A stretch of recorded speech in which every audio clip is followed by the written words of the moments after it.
Everyone knows America bought the 2026 World Cup, right? The money, the politics, the pressure. FIFA handed it to the USA on a silver platter.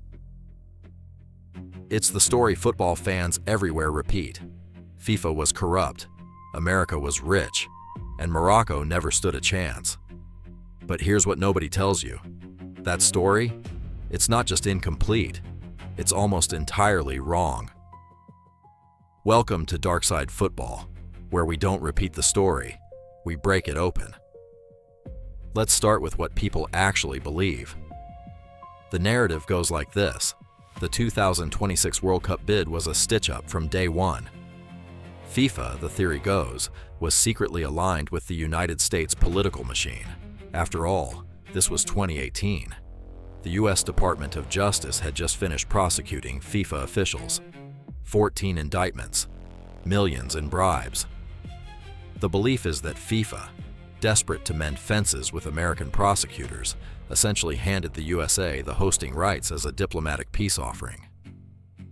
And honestly, you can see why people believe it.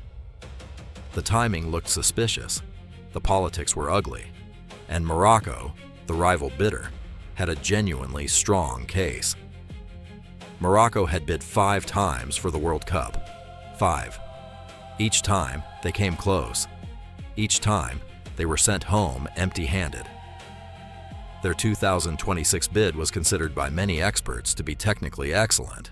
UEFA President Alexander Chafarin even called it a good bid. That's high praise from a man who doesn't throw compliments around. So when the vote came in June 2018, and the United States, Canada, and Mexico won with 134 votes to Morocco's 65, the conspiracy theory machine went into overdrive. But here's where the myth starts to crack, because the actual evidence tells a very different story. The FIFA evaluation report, a 430-page technical document, actually scored Morocco higher than the USA in several key categories. Morocco scored higher on sustainability metrics, cultural impact, and infrastructure legacy. The report specifically flagged concerns about the USA bid, including stadium financing gaps and governmental guarantees that were, quote, not fully in place. Let that sink in. FIFA's own technical report warned about the USA bid, and yet the USA still won by a landslide. Here's the uncomfortable truth. FIFA's voting system doesn't reward the best technical bid. It never has. Votes are political, always have been. The FIFA Congress that voted in 2018 had 211 member associations. Each one is a sovereign vote, and campaigns to win those votes involve years of relationship building, lobbying, and yes, sometimes things far darker. And here's where the myth really collapses, because the conspiracy theory assumes the USA had the political muscle to pull this off. But in June 2018, American political influence over FIFA was at an all-time low. Think about it. The DOJ prosecutions had made FIFA officials terrified of America, not friendly toward it. Several FIFA officials had been extradited from Switzerland. Some were in American prisons. Why would they owe America a favor? The real reason the USA-Canada-Mexico bid won wasn't corruption. It was sheer, overwhelming infrastructure advantage. 3 countries, 16 potential host cities, 80,000 seat stadiums that already exist. Morocco's bid required an estimated $14 billion in new construction.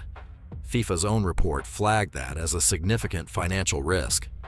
No matter how culturally compelling the bid was, that number mattered.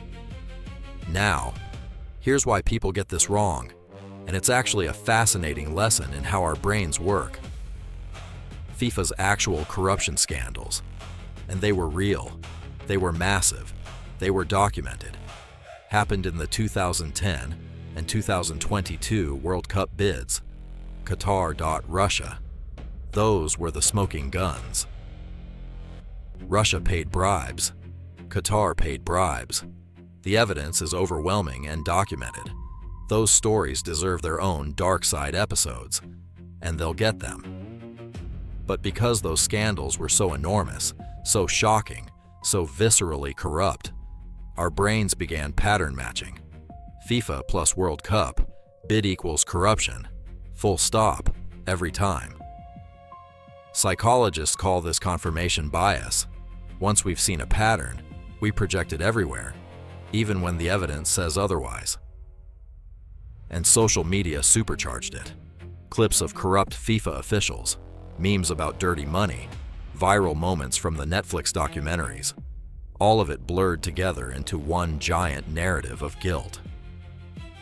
There's also the small matter of Donald Trump. In 2018, Trump was in the White House, and the idea that Trump-era America somehow lobbied its way to a World Cup felt instinctively believable to half the world. But Trump wasn't even the face of the bid. The bid was run by the U.S. Soccer Federation, a separate organization, alongside their Canadian and Mexican counterparts. The actual lobbying was quiet, professional, and frankly, effective. Now, here's the deeper layer, the part even the smart people miss. The real controversy around the 2026 bid isn't whether America bought it. It's whether the bidding process itself was designed to make a joint USA-Canada-Mexico bid almost impossible to beat. FIFA changed its bid regulations in 2017, just 1 year before the vote, to officially allow multi-nation bids for the first time. Convenient or calculated? A joint bid from 3 nations, including 2 G7 economies, was always going to dwarf any single-nation bid in sheer financial firepower. By allowing it, FIFA didn't rig the vote, but some argue they rigged the game before the vote even happened. And there's one more thing, one detail that almost nobody talks about. The 2026 World Cup isn't just a sporting event. It's the largest World Cup in history. 48 teams, 104 games, an estimated $11 billion in revenue. For a World Cup that big, you need infrastructure that already exists. You need guarantee-backed stadiums, transport networks, and hotel capacity. America had all of it. Morocco had to build most of it. That's not corruption, that's economics. And that's a much more unsettling truth than a simple bribery story, because it means the system might be structurally biased against developing nations forever. Morocco will host the 2030 World Cup, alongside Spain and Portugal, and they'll finally get their moment. But ask yourself, did it take them 6 bids in 30 years because they were never good enough? Or because the game was always tilted against them? The myth says FIFA rigged 2026 for the USA. The truth is messier, darker, and more complicated than that. FIFA is corrupt, has been. The prosecutions proved it. The Qatar scandal confirmed it. But corruption isn't everywhere, in every decision, every time. And assuming it is, lets the real structural injustices go unexamined. So next time someone tells you FIFA rigged 2026 for the USA, you'll know the real answer. It's not that simple. It never is. If this changed how you see the story, smash that like button, subscribe to Darkside Football, and drop your take in the comments. Do you think the 2026 bid process was fair? Let us know. And remember, in football, the most dangerous lies aren't the ones told in dark rooms. They're the ones we tell ourselves in public every single day.